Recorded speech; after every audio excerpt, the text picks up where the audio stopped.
ngayon pong oras na ito, samahan po ninyo muli ako sa pagbabasa natin ng salita ng Diyos. At ito po ay mababasa natin sa 2 Timothy chapter 2, verse 20 hanggang 21. So now, in a great house, there are not only vessels of gold and silver, but also a wood and clay, some for honorable use, and some for dishonorable. Verse 21, basahin po natin sabay-sabay. Therefore, if anyone cleanses himself from what is dishonorable, he will be a vessel for honorable use, set apart holy, useful to the master of the house, ready for every good work. Now, sa Tagalog naman ay ganito ang kanyang sinabi. Sa isa daw pong maharlikang tahanan, hindi lahat ng kasangkapan ay ginto at pila.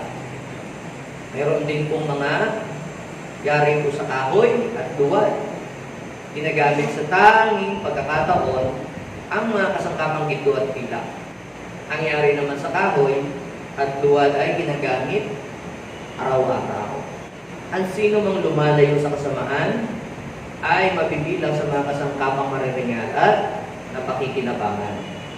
Nakatalaga sa kanyang Panginoon at laging handa sa lahat ng mabubuting gawain.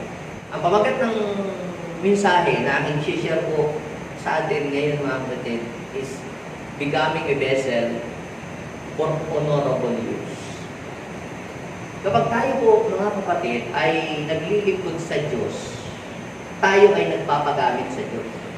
Yun po ang totoo noon. Ang isang taong naglilingkod sa Diyos, siya ay ginagamit ng Diyos. Dito po sa binasa nating verse, mga kapatid, na si Apostol Pablo ay isinalarawan niya ang pagpapagamit sa kaharian ng Diyos ay katulad ng isang maharlikang tahanan, isang bahay ng isang palasyo, isang mayamang tao, na ang gamit po doon ay hindi po pare-parehas. Meron pong iba't ibang klase po ng gamit. Meron daw pong yari sa ginto, meron daw pong yari sa pila, meron din namang yari sa kahoy, at meron din namang pong yari sa luwad. So parang sa bahay natin, di ba, marami tayong kasangkapan. May mga kasangkapan ba kayo sa bahay? May mga gamit ba kayo? So hindi lahat pare-parehas. Iba't iba. At yung pong mga kasangkapan natin sa bahay, ay merong kanya-kanyang pinaggagamitan. Iba ang gawain ng kaldero, ng kaserola, ng kawali, ng plato, ng tasa, ng kutsara, at ng tinidor. Kayo po ba yung tinidor, yun na rin ang inyong kutsara? At yung kutsara, yun na din ang inyong ginagamit sa servingis po ninyo. Di ba iba-iba? Dahil po iba't iba yung kasangkapan na ginagamit sa bahay, meron yari din daw po ito sa iba't ibang uri ng mga materyales. Ngayon ang tanong, as a servant of God, ito po yan, in what kind of material you are made of? Kung ikaw ay isang kasangkapan sa isang malaking tahanan, itong tahanan dito, o yung maharlikang tahanan na tinutukoy dito ng Bible, ay kumakatawan ito sa kaharian ng Diyos. At yung mga kasangkapan dito, ay nagsasalarawan niyan sa iyo at sa akin na ginagamit ng Panginoon sa kanyang kaharian. At doon daw po sa isang tahanan na yun, ay iba't iba daw po ang kasangkapan. At meron daw po kasangkapang yari sa ginto at pila, at meron din daw po yari sa luwad at yari sa kahoy. Alin ka kaya? Kung ikaw ay isang kasangkapan sa isang maharlikang tahanan, alin ka kaya doon? Ikaw kaya yung luwad? Ikaw kaya yung kahoy? O ikaw kaya ay yung silver? O ikaw kaya ay yung yari sa gold? Ngayon, tingnan natin, bakit binanggit yan ni Paul? Para isalarawan kung anong klaseng uri kasangkapan ka sa kaharian ng Diyos. Kasi pag naglilingkod ka sa Diyos, ikaw ay katulad ng isang kasangkapan sa isang tahanan na ginagamit. Tatanungin ko po kayo, lahat ba ng kasangkapan ninyo ginagamit ninyo araw-araw? Di ba meron kayong mga tasa, meron kayong mga basong nilalabas lang ninyo pagka may mga bisita. At meron namang ginagamit nyo talaga sa pangkaraniwan. Gain din yung mga unan, lalo na sa mga baryo. Yan. Pagka nagbisita ka doon, saka nilalabas yung mga kumot, na inarmirol, kayong amoy natalina, yan, ilalabas yan. Pero pagka yung sa araw-araw, hindi nila inilalabas yun. Iba yung ginagamit nilang regular na ginagamit. Kasi pagka ginamit nyo yung pang-special occasion, pwede yung masisira, maluluma, papangit. Di po ba? Ngayon, gayon din, mga kapatid, tayo. Alin po ba tayo? So, hindi lahat ng mga kasangkapan natin sa bahay, ating pong nagagamit. Meron po itong mga kasangkapan na hindi ginagamit. Meron nga tayong biniling mga kasangkapan na minsan hindi natin nagamit. Hanggang sa anong nangyari, na-jump na lang, dinala sa scrap. Meron ba kayong biniling ng mga gamit sa bahay na hindi nyo minsan nagamit? O bakit nyo pa binili? Hindi nyo pa pala nagagamit. So sabi doon sa ating napag-aralan, we are saved, we are redeemed. God paid a high price for us. For what reason? Para tayo ay gamitin sa kanyang kaharian. Ngayon, kung ikaw ay kasangkapan, alin ka kaya doon sa mga kasangkapang iyon? Ikaw kaya yung yari sa luwad, yari sa kahoy, o yari sa ginto, at yari sa silver? Yung mga kasangkapan, mga kapatid, na yari sa mga kahoy at yari sa luwad, ito po yan. Habang tumatagal, kapag ginagamit mo sila, napupudpud yan, nasisira. Tama? Ang yari sa kahoy, pag yan nababad sa tubig, anong nangyayari? Rumurupok at nabubulok. Pag pinadaan mo sa apoy, ang isang kasangkapan na yari sa kahoy, ano ang mangyayari sa kanya? Siya po ay pwedeng masunog. Meron po ba kayong mga kasangkapan sa inyong yari sa luwad? Yung mga taga-baryo, meron pa siguro. Alam yung mga palayok na pinagsasaingan noong araw ng mga isda. Sa amin, dyan niluluto yung tulingan sa Batangas. Ano? Yung yari sa luwad na kasangkapan, pag yan po ay tumagal, nagkakaroon na yan crack, nabibitak, mabitawan mo lang ng kaunti, sira ka agad, madali siyang mabasag. Pag pinadaan mo sa apoy, anong nangyayari? Umiitim. Umiitim siya. So, how about yung pong mga kasangkapan naman na yari sa gold at saka yari po sa silver? Ano naman ang mga silver at ano naman po yung pong gold? Ang silver at saka po gold, mga kapatid, kahit po yan ay ibaon mo sa lupa, yung kanyang pagiging ginto at pagiging silver ay hindi nababago. Tama? Mali? Kita po ninyo yung mga treasure ng mga Yamashita na ibinaon pa noong unang panahon, hindi pa tayo tao.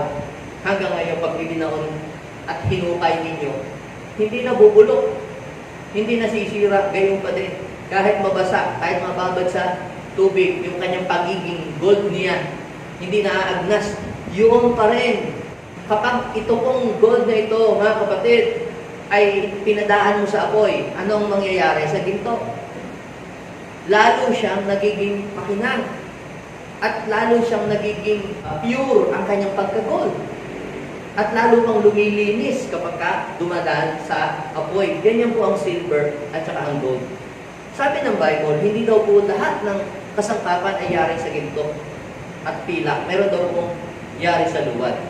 Ngayon, bago po i-design ang isa pong gamit o ang isang kasangkapan, may dinadaanan niya, di ba? May proseso na pinagdadaanan. Iba ang proseso na dinadaanan ng mga kasangkapang yari sa kahoy. Iba din ang proseso na dinadaanan ng mga kasangkapang yari sa pila.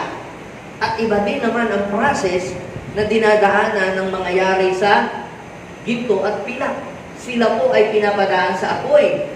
Kailangan para ma-shape ang isang kasangkapan na yari sa ginto at yari sa pilak, ay hindi mo kinakailangan doon ng martilyo agad-agad. Kailangan siya padaanin mo sa apoy, ay yung yari sa kahoy. Pwede ba siyang papadaanin mo sa apoy? Hindi siya papadaanin dapat sa apoy kasi tiyak masusunog. Ngayon, what is the point here, mga kapatid? Anong klase kang kasangkapan? Saan ka yari? Kung ikaw yung kagamitan. Ikaw ba'y galing yari sa silver and gold? O ikaw ay yari sa luwad at yari sa kahoy? Na kapag ka dumaan sa pagsubok at sa mga problema, ay madali kang ma-discourage.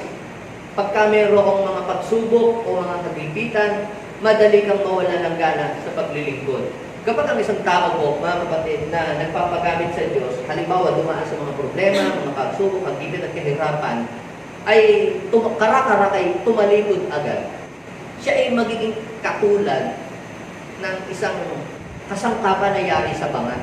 Yung alam yung bangat, mapatama lang ng kaunti sa sa simento o maumpog lang ng kaunti. Anong mangyayari sa kanya? Crack agad. Meron na ba kayong mga taong nakilala o nalaman na dati ginagamit ng Panginoon, tapos nag-suggest, hindi na ibigay yung suggestion, nagtampo, umayaw na sa paglilingkod. Yun yung mga taong siguro yari sila sa banga. Madaling mabasa. O may mga tao namang naglilingkod sa Diyos, ang sipag-sipag, dumaan sa pagsubok, kagipitan, yung natupok, nawala na, umayaw na, nag-quit na sa paglilingkod. Baka sila yung mga kasangkapang yari sa kahoy. Pero yung kung mga yari sa ginto at yari sa pilak, ano ang sabi ng Biblia doon po sa 1 Peter chapter 1 verse 6 at saka po verse 7? Ano ang sabi ng Bible? Ang atin daw po pananampalataya, sabi ng verse 7, ay higit na mahalaga kaysa ginto. Pinapadaan ito sa apoy upang malaman kung talagang dalhin sa ito. So, ibig sabihin, mga kapatid, kapag ikaw na naglilingkod kay Lord, tayong lahat ay dadaan din sa mga pagsubok. Hindi ibig sabihin na, ay, papagamit ako kay Lord, ay exempted ka na sa mga problema, sa mga pagsubok. Actually, may pagsubok din. Kapag ikaw ay nagpapagamit sa Panginoon, may mga persecution din. Dadaan pa rin sa mga kagipitan. Meron ka din may encounter na mga persecution sa buhay. At ito ang magpapatunay at maghahayag kung saan kasangkapan kayari. Ikaw kaya ayari sa ginto o ikaw kaya ayari sa kahoy na madaling masunog pag dumaan sa apoy, o ikaw kaya ayari sa luwad na madaling mabasag, maumpog lang ng kaunti o mabitawan, ibasag agad. Pag dumaan sa apoy, umiitim. O pag dumaan sa apoy, nasisilab. O ikaw kaya, yung yari sa ginto, nakasangkapan na naglilingkod ka sa Panginoon, na pag dumaan ka sa apoy, lalo kang kumikinang. Kagaya ng silver, kapag dumaan siya sa apoy, lalo kumikinang. Kapag ba ikaw ay dumaan sa pagsubok, ikaw ba ay nagpupuwit sa paglilingkod o nagpapatuloy ka ba rin? Kahit kagipitan, kahit walang pera, kahit napipersecute minsan ng kasawa, nagpapatuloy pa rin. Ang mga yan, mga kapatid, ay mga kasangkapang yari sa ginto at pilak na nagpapatuloy. Nagpupuri pa rin sa Diyos. Excited pa rin mag-serve sa Panginoon kahit may pagsubok, kahit walang pera at may kagipitan. Kung ganyan ka, congratulations, you made a silver and gold. Ikaw ay kasangkapang yari sa ginto at pilak. Ngayon, tingnan ninyo po ang inyong sarili. Saan po ba kayo yari? Saan po ba kayo hinulma? Ikaw ba'y kasangkapang yari sa kahoy, o luwad, o kasangkapang yari sa silver and gold? Ang lahat ng mga kasangkapang yari sa silver and gold, magsabi ng Amen! Amen! So, tayong lahat ay hindi exempted na makaranas ng problema at pagsubok. Pero sa mga kasangkapang yari sa gold and silver, sa atin yung pagsubok ay hindi isang pangit na bagay na inaalaw ng Diyos na mangyari sa atin, kundi isang paglilinis ito. Di ba ang ginto na nasisira? O di ba pag ang ginto dumadaan sa pilanong kumikinang, nililinisan yung may mga medyo kaunting mga dumi-dumi, natatanggal yun, naalis yun. Tayo din naman mga kapatid, kung ikaw ay yari sa ginto pilak, lalo kang nagiging humble. Lalong ang iyong buhay ay nagiging maayos at nagiging tama kapag ikaw ay dumadaan sa pagsubok. Pero yung mga yari sa mga kahoy at yari sa luwad, pag dumaan sa pagsubok, tingnan ninyo, backslide na, ayaw na, suko na agad. Ibig sabihin, madali po silang mag-give up. So, ngayon mga kapatid, dito sa passage na binasa ko po sa inyo, meron pong mahalagang bagay o tatlong mahalagang bagay na makikita natin how to become useful to our Master. So, bilang tayo na mga naglilingkod kay Lord, paano ba tayo talaga maging kagamit-gamit? Tayo yung kasangkapan sa isang tahanan, paano tayo magiging useful o magiging kagamit-gamit sa kaharian ng Diyos? So, tingnan natin.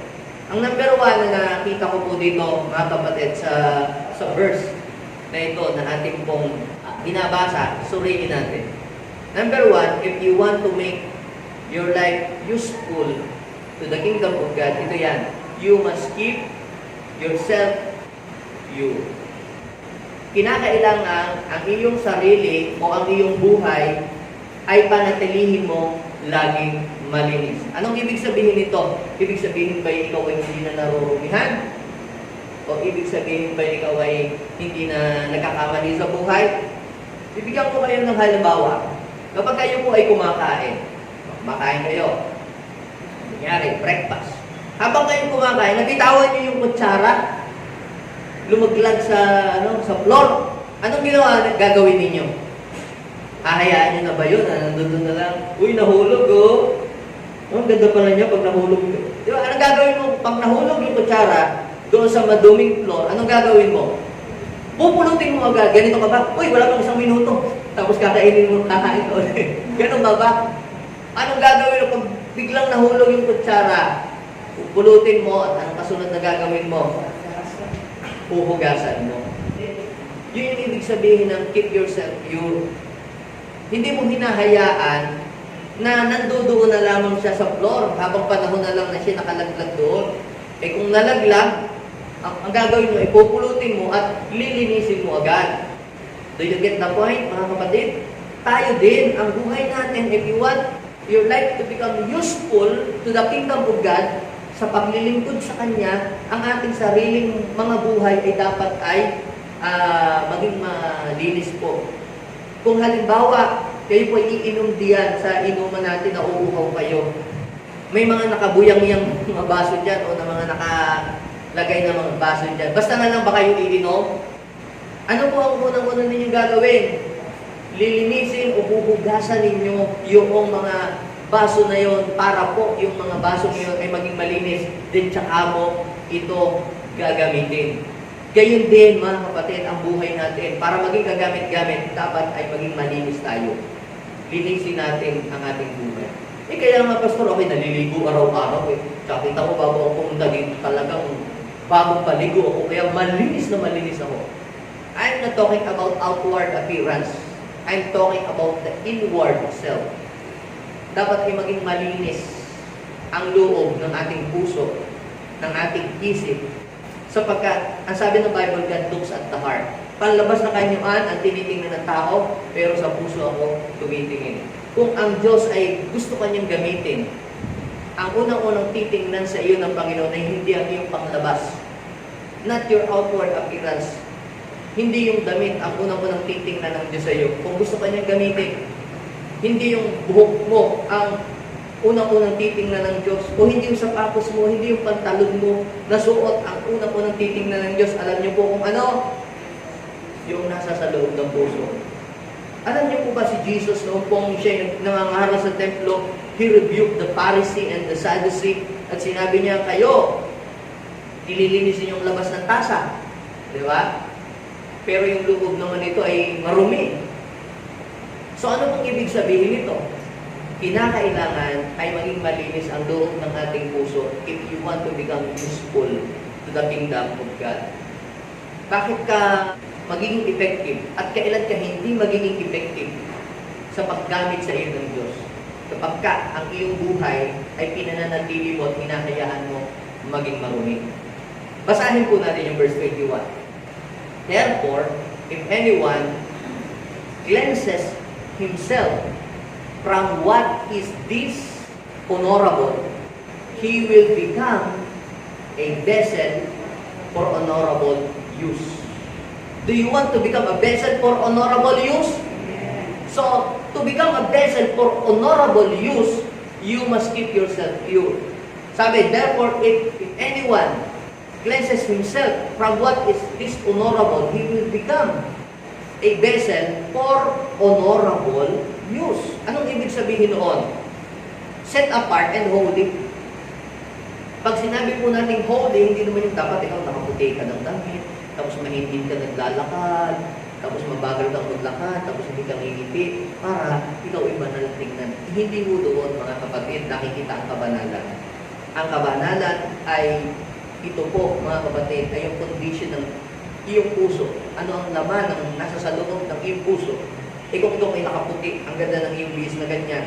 Pero bulok naman ang laman ng iyong puso, ikaw ay puro galit, puro hinanakit ka, sama ng loob at pagre-rebelde. Ikaw ay katulad ng isang kasangkapang marumi sa harapan ng Panginoon. Kaya sabi ng Panginoon, huwag kang maging mali sa ating buhay. Kailangan ay hindi tayo nagtatanim ng anumang galit sa kapwa, ng paninira o pangluloko ng kapwa. Hindi tayo nag-iisip ng masama. Ang mga lumalabas sa ating bibig ay mga salitang haya-ayang salita. Not an evil word. Kasi kapag tayo ay halimbawa ginagamit tayo ng Diyos, tapos paglabas natin dito ay puro pagmumura ang nalabas sa ating bibig, puro paglalait ng kapwa. Ibig sabihin, you are a vessel but dishonorable. Ikaw ay katulad ng isang sisidlan na hindi ka malinis. Kasi ang nalabas sa iyong bibig ay hindi magagandang salita o paninira sa kapwa o pagkikismis. Pinarurumi mo o pinadudumi mo ang iyong sariling buhay. At hindi ka maging effective minister, servant ni Lord kapag ang iyong buhay ay hinahayaan mo maging marumi. Katulad din ng inyong mga kagamitan sa bahay, di ba? Pag may mga gamit kayo sa bahay na madudumi, ito ba'y magagamit ninyo? Hindi nyo magagamit. At kalimitan yung mga gamit na madudumi, ginajunk nyo na at dinadala nyo na sa scrap, di ba? Binibenta nyo o tinatapon nyo, nilalagay na sa basurahan. Kasi, ang dumi-dumi niya na eh. Pero, kung ang isang gamit ay ito ay malinis, ito ay yung iingatan at gagamitin mo ito. Yun ang sabi ng Bible. Therefore, if anyone cleanses himself from what is dishonorable, he will become a vessel for honorable use. Holy, set apart. At dahil doon, you will become ready sa paggamit sa iyo ng iyong master. Are you ready? Tingnan po ninyo, basahin po natin mga kapatid. Useful to the master of the house. So pag malinis ka, you will become useful to the master of the house. Who is the master of the house? Sa kingdom ni Lord, walang iba kundi ang ating Panginoon. So kapag malinis ka pala, you will become useful to the master of the house. Ikaw lagi ang gagamitin ng Panginoon. At bubuhusan kanya ng Espiritu Santo. At ikaw ay kanyang i-anoint. The Lord will not share His anointing. The Lord will not pour out His anointing sa isang vessel na madumi. Uulitin ko. Kung halimbawa, kayo po ay iinom ng juice, o kaya kayo ay magtitimpla ng mga inumin, ipo-pour out niyo po ba yung tubig na iinumin ninyo sa isang pitsil na puro alikabok? Hindi, di po ba? Gayon din naman mga kapatid, si Lord, the Lord will not pour out His anointing sa isang taong nagpapatuloy sa kasalanan o gumagawa sa kasalanan. Gumagawa ng kasalanan. Kaya bakit mayroong mga taong anointed at may mga taong hindi anointed? Ang anointing, ito po ay nag-i-increase kapag ang ating pong buhay ay lumilinis. Kita po ninyo si Saul. Noong una ginagamit siya ng Lord. Pero dahil siya ay punong-puno ng galit, lagi siyang nagagalit, di ba? Lagi siyang naiinis kay David. Sinisiraan na niya si David. Si David na may hindi gumaganti. Alam niyo po, sabi ng Bible, umalis sa kanya ang Espiritu ng Diyos. At nung umalis ang Espiritu ng Diyos, ang Espiritu ng demonyo pumasok sa kanya. At siya naging mistulang baliw. At ano pa ang nangyari? Siya po ay sumangguni pa sa mga espiritista. Naging espiritista pa siya. dumudumi ang buhay ng tao kapag sumasamba siya sa Diyos-Diyosan, siya'y sumasangguni sa mga albularyo. Dumudumi ang buhay ng isang tao kapag siya'y nagiging worldly. Kaya hindi ka magagamit ng Panginoon kung araw-araw lasing ka. Magagamit ka ba ng Panginoon kung ikaw araw-araw lasing? Paano ka magagamit magsishare ng Word of God kung araw-araw ikaw ay lasing? Sinong maniniwala sa iyo ang Diyos ay nagbabago ng buhay? Diba? Kung araw-araw nanonood ka ng malaswa. So, ibig sabihin, kapag ganoon tayo, hindi talaga tayo magiging useful and you will never become effective. Kaya sabi ng Bible, therefore, if anyone cleanses himself from what is dishonorable, he will become a vessel for honorable use. Are you a vessel for honorable use? Congratulations kung ikaw yun. The Lord will pour out His anointing to you. Ikaw ay gagamitin ng Panginoon maitindig nang walang kasubali o walang limitasyon. Sabi doon, set apart. Pag sinabi natin set apart, hindi ka katulad ng isang gamit na ginagamit kung saan-saan lang. Yung pang-araw-araw lang. Halimbawa, ikaw ay maglilinis ng sasakyan, magtatapon ng basura. Iba yung ginagamit mong damit, di ba? At iba rin naman yung damit na ginagamit mo, pupunta ka sa church o sa mga mahalagang okasyon.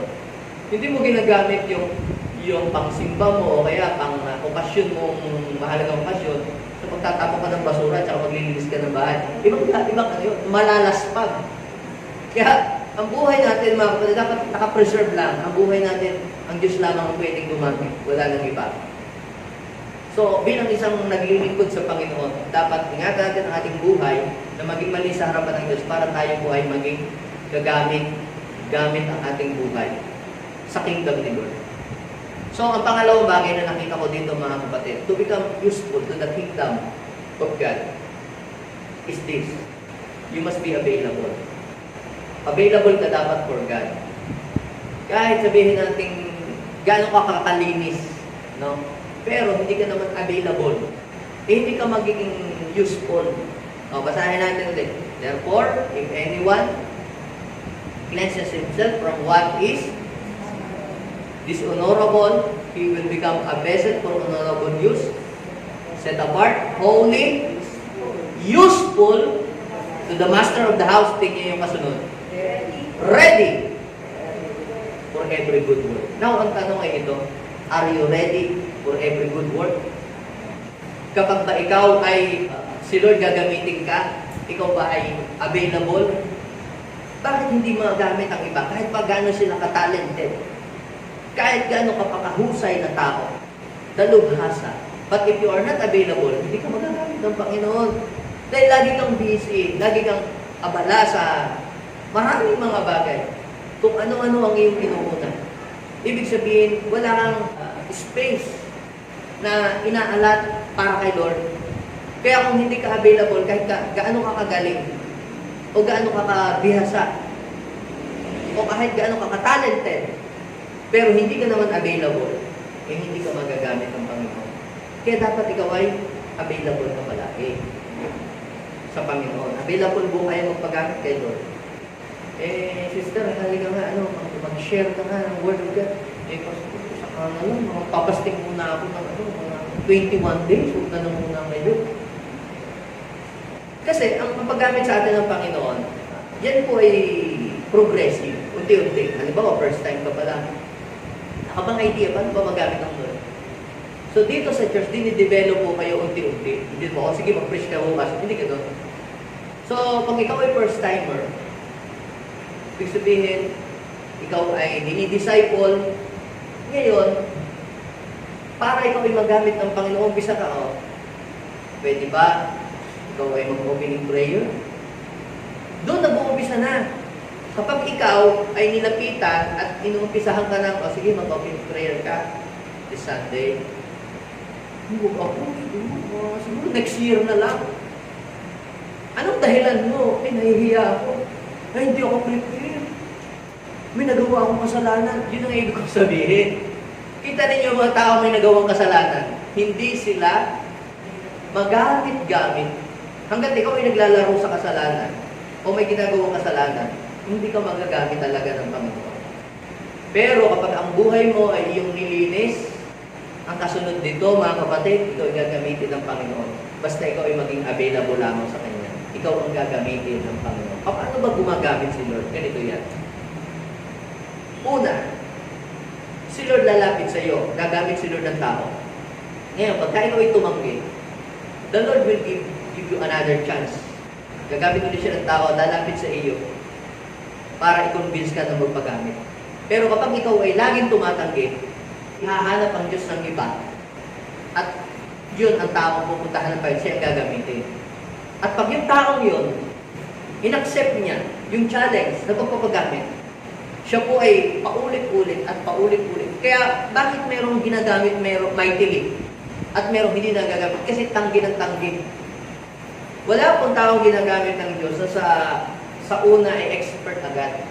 We are not expert. Hindi agad tayo expert magpakanta o tumugtog or mag-disciple or mag-share ng Word of God. Walang expert. Paano ka nagiging dalubhasa kapag ikaw ay ginagamit ng ginagamit? Makikita mo yung sarili na develop ka, nag-grow ang iyong knowledge na dadagdagan ng iyong kaalaman. Kasi nga, kapag ikaw ay available kay Lord, si Lord din, ipupur out niya sa iyo yung wisdom, yung knowledge, and anointing na kailangan mo para sa paglilingkod sa Kanya. Are you ready for every good work? Basta, pag good work, ay di tayo lahat ay ready. Pero pagka hindi na good work, atras tayo dyan. Now, ito yung last na gusto kong sabihin. So, yung number one, you must keep yourself pure. If you want to become useful to the kingdom of God. Pangalawa ay dapat ay maging available ka. At ang pangatlo ito, dapat willing ka. You must be willing to be used mightily by God. Pag sinabi po natin willing, ikaw ay pag ginagamit ay hindi ka nagre-reklamo. Hindi ka namimili. O, sister, kita ko, ikaw ay gift sa singing. Pwede ka bang kumanta para kay Lord? Eh, pastor, mas gusto ko mag-preach kaysa kumanta. Ibig sabihin, hindi ka willing. So, dapat ikaw ay willing na magpagamit sa Panginoon sa anumang larangan ng paggamit na gusto niya na gamitin ka. Sister, pwede ba mag-arrange ka ng mga chair? Nakikita ko parang meron ng jeep sa administration. Ano bang magandang arrangement ng mga silya? Ano bang magandang arrangement din? Ay, hindi ako, ayaw kaya mga ganyan. Napakababang ano naman yan. Gusto ko ako yung nagpiprit sa una. Alam niyo mga kapatid, kapag tayo po ay gagamitin ng Lord, dapat po ay tayo ay willing magpagamit sa kahit na anumang klase ng paggamit sa atin ng Diyos. Kasi yung promotion ng Lord, it is started from lower to higher. Si David po ba agad ay siya ginamit bilang isang haring tagapagtanggol ng Israel? Saan siya nag-umpisa? Naging tagatugtog sa palasyo. Naging tagabitbit ng armalay, ng espada ng hari. Tagaabot ng tubig. Tagapunas ng pawis ng hari. Umangal ba siya? Hindi nga, tuwang-tuwa nga. Naku, napakalaking karangalan ko na po na maging tagaabot ng tubig sa hari at tagabitbit ng kanyang sandata. Hindi siya, napakababang kalagayan naman ito.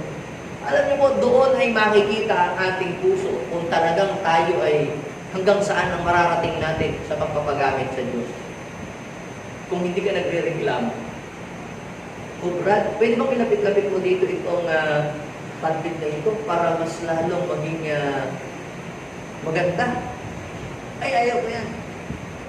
Kapag ginagamit ka ng Panginoon, dapat ikaw ay excited dahil ikaw ay naging bahagi sa karera ng Diyos. Excited po ba kayo na magamit ng Panginoon?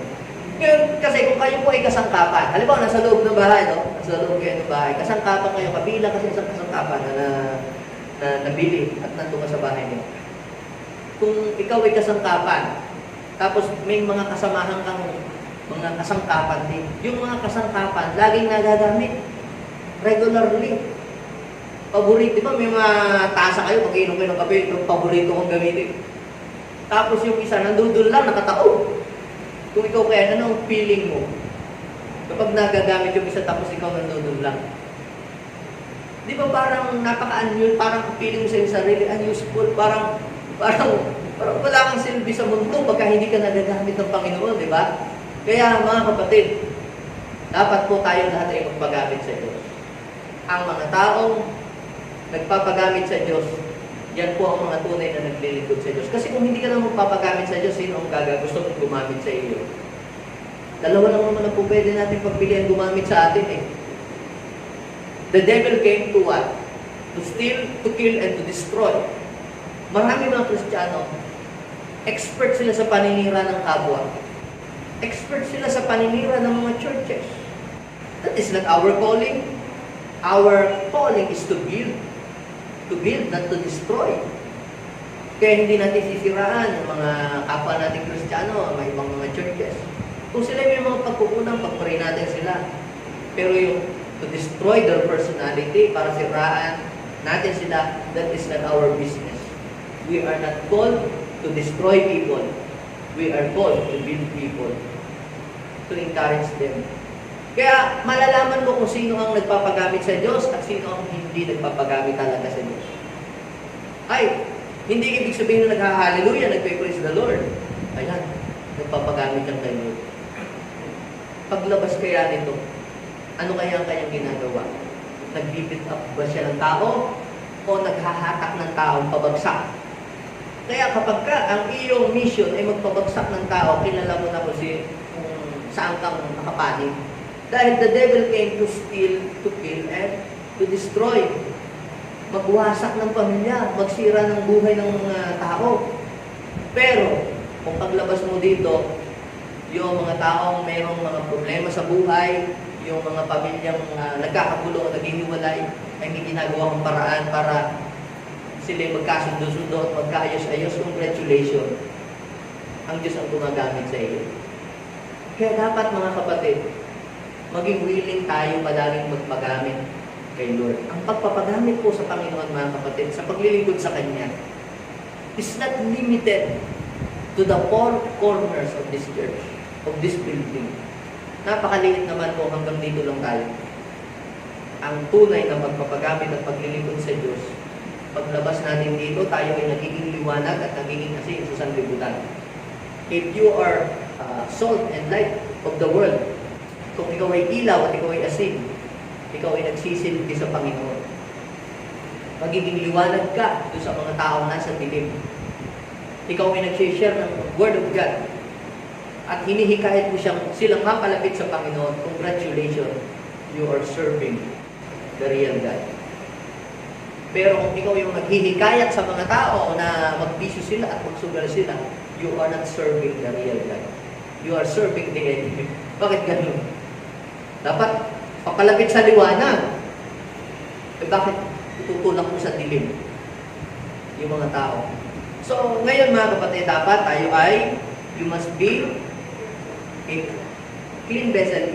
Your life must be pure in the eyes of God. You must be available. At ang pangatlo ito, you must be willing to be mightily used by God. Ibig sabihin, Lord, willing po ako. Kahit ano po, ang inyong ipagawa sa akin, gagawin ko po. Basta ito ay para sa iyo. Hindi po para sa tao ko ito ginagawa. Ito po ay gagawin ko para sa iyo, para ikaw ay maparangalan sa aking buhay. So, are you willing? Si Isaiah, isa pong prophet na madaldal. Ang lalaking tao ay siya ay chismoso. Pag binasa niyo yung Isaiah chapter 6. Kasi noon, kapag siya po ay nagsasalita, nangangaral sa mga tao, laging ginagay, woe unto you. Pag binasa niyo yung Isaiah chapter 1 hanggang chapter 5, ang lagi niyang sinasabi sa mga tao, woe unto you! Woe unto you! Laging kayo, ganito kayo, sasamahan ninyo, marabelde kayo, wagan lagi. Parang, laging yung kanyang sarili ay bukod danging, parang tingin sa kanyang sarili, napakabuti niya at yung parang self-righteous. Woe unto you. Lagi niya gano'n. Hanggang sa nung mamatay si King Uzziah. Tapos, bigla nagkaroon siya ng vision. Na-encounter niya si Lord. Ang kabanalan ng Diyos, nakita niya. Alam niyo, nung makita niyo kabanalan ng Diyos, nanliit siya sa kanyang sarili. Nabaligtad yung kanyang prayer. Ano sabi niya? Woe unto me. Woe unto me. Kawawa ako. Kahabag-habag ako. Yung na-encounter, ang tao naka-encounter sa Lord, hindi niya lagi pinupuna yung pagkakamali ng iba. Ang tinitingnan niya yung kanyang sarili. Kasi pag ikaw nasa presence ng Lord, para kang nananalamig. Yung ipinpoint lagi at hanapin yung mali ng iba is our business. Bahala sila doon. Tayo, ang tingnan natin ating sarili. Sabi nga ng Biblia, di ba? Paano mo tatanggal yung puwing ng ibang tao? Ay kung nasa sa iyo, may puwing ka rin kasi laki ng troso, kailangan tanggalin mo muna ang troso sa iyong mukha bago mo matanggal yung dumi ng mukha ng iba. Ito pong si Isaiah, na-encounter niya si Lord. Nakita niya ang kanyang sarili nung humarap siya sa Diyos, sa kabanalan ng Panginoon na siya hindi karapat-dapat. I am a man with an unclean lips. Ako po isang taong marumi ang labi at naninirahan din sa gitna ng mga taong marurumi din ang labi.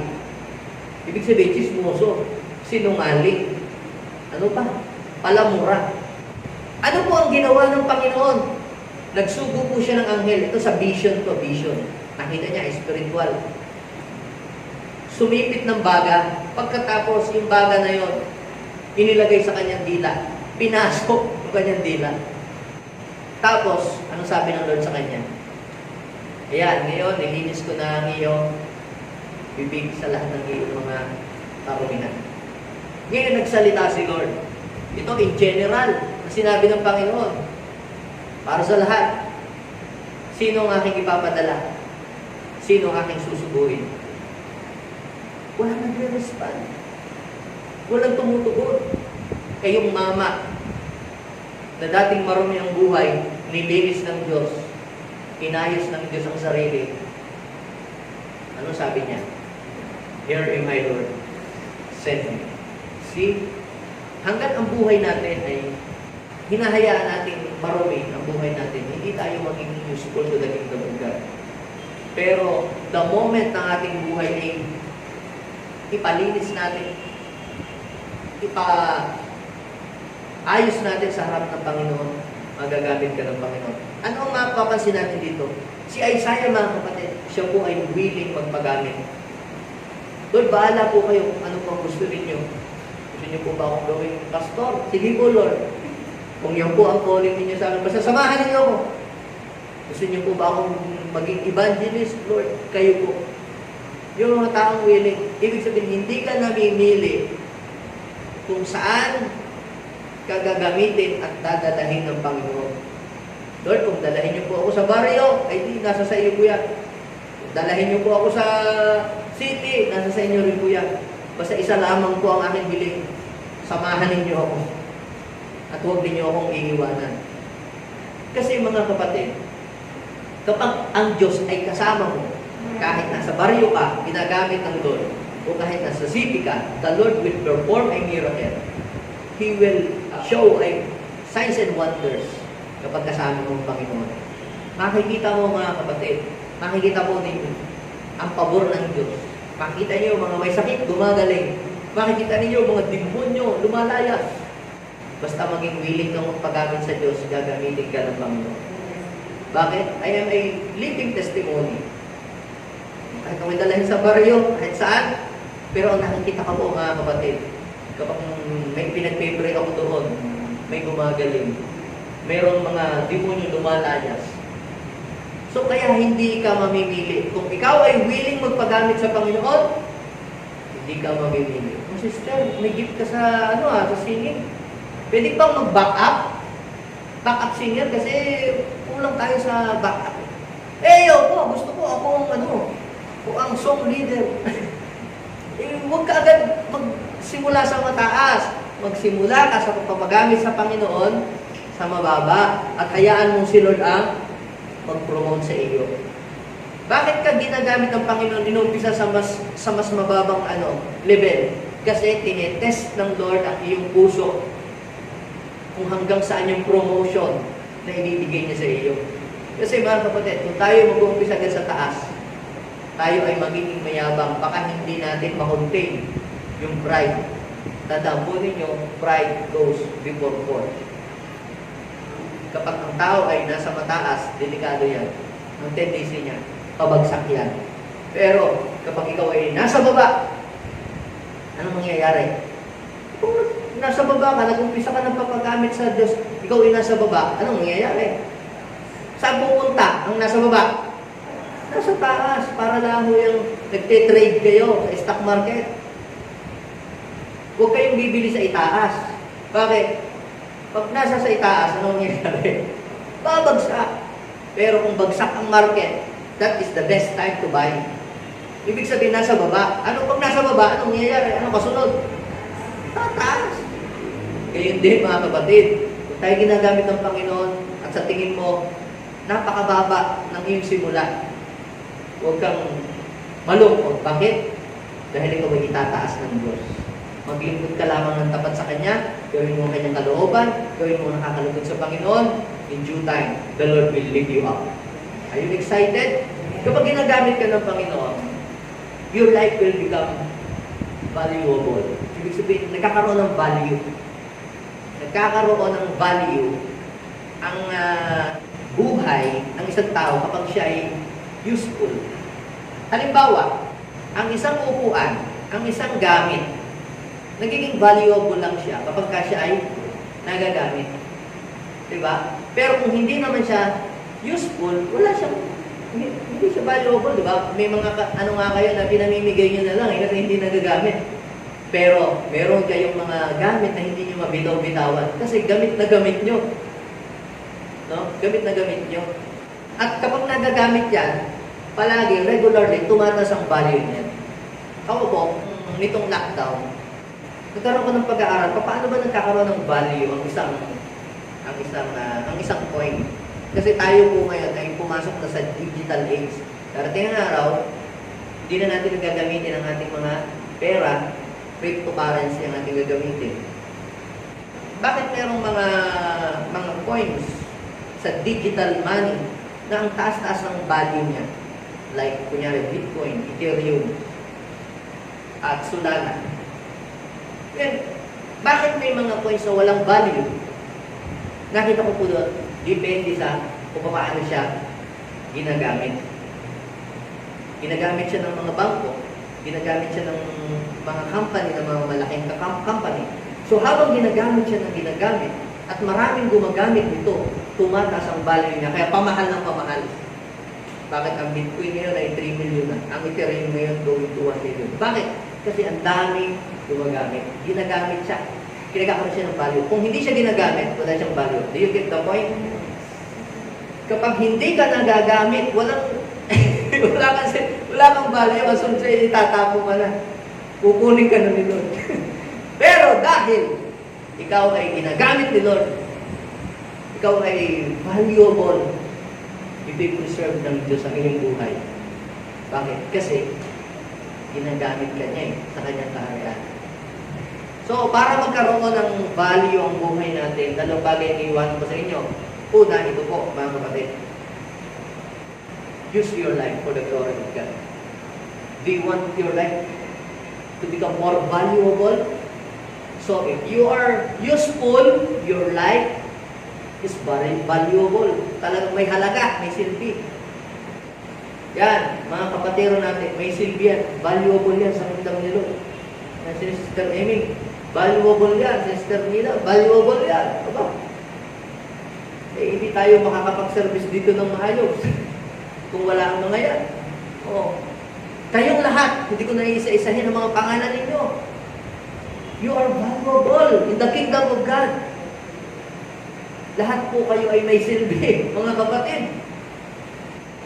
Ang buhay natin, para ito ay tumaas ang value, ano ang dapat mo natin gawin?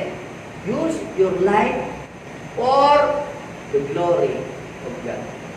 To glorify God. So you must glorify God through yourself, through your body, through your gift and your talents. Saan mo lang ba ginagamit yung gift mo sa pagkanta, sa video okay lang? Oh, yung pagtugtog mo, yung pagsasayaw mo, hindi sa gilon-gilon lang. Why don't you try to use your gift and talent and your ability to glorify God? Tataas ang value mo. Bakit? Kasi depende yan sa gumagamit at depende yan sa kung sino ang naghahawak. Alam niyo po ba, akin pong ni-research, ang pinakamahal palang gitara ay umaabot ng 2 million. Magkano ang gitara presyong alam ninyo? Nakakabili na ngayon ng 1,000. Tunog lata. Yung pinder na gitara. Parehas lang naman nung nandoon sa, sa tindahan. Parehas din naman tatak. Then I found out, mga kapatid, na yung pala pong yung auction na gitara yun ay ginamit ni John Lennon. May pirma pa siya. Kaya ganun po kahalaga yung gitarang yun. Depende kung sino ang gumamit. Pero kay ginamit lamang ng bulag na nagtutugtog doon, hindi mo pag-iinteresan yun. Pero kung ang gumamit niya ay sikat at kilalang tao, binibili po yun ng mahal. Yung paintings na hindi naman maganda, di ba? Pwede nga gumawa ka na ngayon ng magandang drawing eh. Pero bakit ang mahal ng paintings nung babaeng walang pilay? Depende kung sino ang nag-drawing. Di ba? Do you get the point? Depende kung sinong gumagamit sa iyo at sinong alam mong lumikha sa iyo. Kaya kapag ginagamit ng Panginoon, you are a high value. Ikaw ay napaka-valuable. Sabi po sa 1 Corinthians chapter 6 verse 20, tinubos tayo ng Panginoon, gamitin natin ating buhay, ang ating katawan para maparangalan ng Diyos. And last thing, to become valuable, ito, bless others through your life. Sabihin mo nga sa iyong katabi, kapatid, bless others through your life. Pagdating sa iyong mga kaibigan, sa iyong kapwa, ano ka ba sa kanila? Sakit ng ulo o blessing? Yan na naman, mangungutang na naman yan. Yan na naman ako. Problema na naman ang dala niyan. Yan na naman ako. Palulungkutin na naman yan tayo. Yan na naman ako. Magpapalibre na naman yan. Pag nakikita pala yung anino mo, tatakbo na yung mga yung palayo. Bakit? Kasi, hindi ka valuable. Pero pag ikaw ay talagang valuable, ibig sabihin, blessing ka sa kanila. Nakakapag-impart ka ng buhay, nakakapagbigay ka ng encouragement, nakakatulong ka sa kanila. Yung walang trabaho, nabibigyan mo ng trabaho. Yung dating baon sa utang, natutulungan mong umangat ang buhay nila. Yung dating walang direksyon, nabigyan mo ng magandang direksyon. Alam niyo po, nagiging valuable ang buhay mo. Tumataas ang iyong value kapag ganoon ka. Pero, kagaya na sinabi ko kanina, kung laging kisbis ang dala mo, laging paninira at pangdadaw ng kapwa, gusto mo laging debate, feeling mo magaling ka, alam mo lahat ng scripture, kapatid, nagpapababa yan ng value. So ano po ang kailangan natin gawin, mga kapatid? We must use our life to glorify God and use our life to bless other people. Kagaya ng sabi ng ating Panginoong Jesus, sabi niya, sa John chapter 15 verse 13, wala daw pong hihigit sa pag-ibig ng isang tao nag-alay ng kanyang buhay para sa kanyang kaibigan. Grabe, ano? Iniaalay niya buhay niya para lang sa kanyang kaibigan. Nagbigay ka ng oras para i-share ang Word of God. Nagbigay ka ng time para i-disciple ang isang tao. Alam niyo po, mga kapatid, itinataas mo ang iyong value. You will become a vessel for honorable use. You will become a vessel that made of gold and silver. So, are you ready to become a vessel for honorable use? Are you ready for every good work? Lahat ng handang magpagamit sa Diyos, rise up. At lagi nating sabihin, Lord, here am I. Send me. Use me. Kung ano po yung nararapat, ayon sa gusto mo, kung saan mo ako gustong gamitin. Huwag nating limitahan ang ating pong sarili. Galing sabihin kung ako naman pastor ay mahiyain, ako pastor ay walang gift, hindi ako magaling magsalita, hindi ako mahusay. Alam niyo po mga kapatid, ang kailangan ng Panginoon, yung ikaw ay maging available sa Kanya, at ikaw ay maging willing, at siya na ang bahalang magbigay sa iyo ng kaalaman. At magugulat na lamang kayo, isang araw makita niyo yung sarili, nag-improve na kayo. Bigla kayong humuhusay na, gumagaling sa isang bagay. Kasi ang isang tao kung willing and available ay handang sumunod kung ano ang nais ng Diyos na ipagawa sa Kanya. Yes, Lord, sa oras na ito, we want to become a vessel for honorable use. Ikaw lamang, O God, ang gumamit sa amin. Ikaw lamang, Panginoon, O God, ang magmay-ari sa amin. Sa oras na ito, mga kapatid, kung nakita natin ang ating buhay, nadumihan ng kasalanan, nakapag-isip tayo ng hindi tama, tayo nakapagsalita ng mga pangit na salita, ipalinis natin sa Panginoon ang ating buhay. Lord, gusto po namin magamit mo kami nang wala pong limitasyon.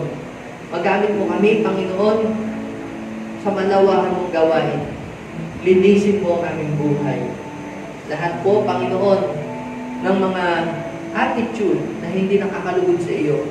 Lahat po, Panginoon, ng mga kasalanan na nagpaparumi sa buhay namin. Lord, tanggalin niyo po lahat ito at alisin sa aming mga buhay. Sanctify us. Purify us, Lord.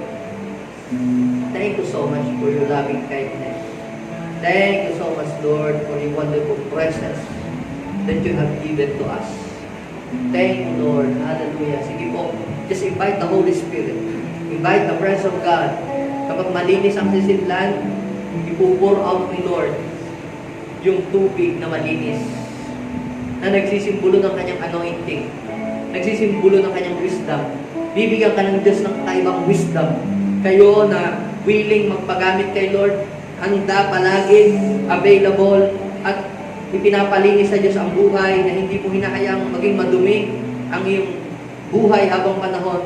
Yes, ibinibigay sa iyo ng Lord ang lahat ng kailangan mo na magagamit mo sa paglilingkod sa Kanya. Yes, thank you so much, Jesus. Kailangan mong wisdom, binibigyan ng Diyos ang wisdom. Mga angkop na mga salita na tamang salitang gagamitin mo sa paglilingkod.